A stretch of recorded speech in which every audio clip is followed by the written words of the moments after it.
Dawn breaks in Maseru, many making the long trek to work in the garment factories, the country's biggest private employer. Others camp out at company gates looking for jobs. And how many times do you come here a week? Almost every day. Every day we come Just here for 2 days. just to check if we will get a chance to be hired, but there's no luck. Every day we come here. A manager announces she has a dozen vacancies. Only a lucky few were hired today. The US threw Lesotho a lifeline over 20 years ago.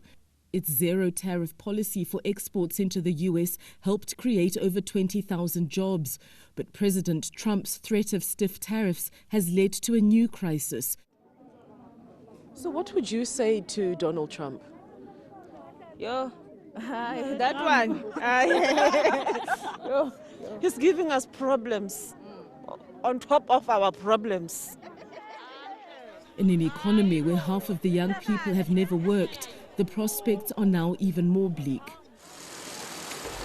At their peak, the textile factories were formidable producers of high-end clothes for the US market. Over the last few months, some factories reliant on US business have now been mothballed. A woman sat at every one of these machines, and there are hundreds of them in this huge factory, one of the largest in Lesotho. But with the stroke of a pen in Washington, it's now empty, and 1,000 people are now out on the street. Critics say it's not just US tariffs, but government corruption and incompetence that has brought Lesotho to its knees. There's a serious state of hopelessness amongst the youth, because really there's nothing tangible that the government has done or said to address the problem. Empty promises.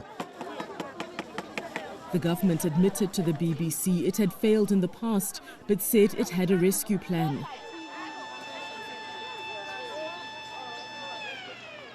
Those with jobs are still worried. Many have had their hours and pay halved. Single mum Aletta now earns just $80 a month and has to support 4 family members. My government, please talk to America, please. We are dying, we are going to die. We don't know how we will survive this one. Truly, we don't know. As another shift ends here, workers head home to an uncertain future.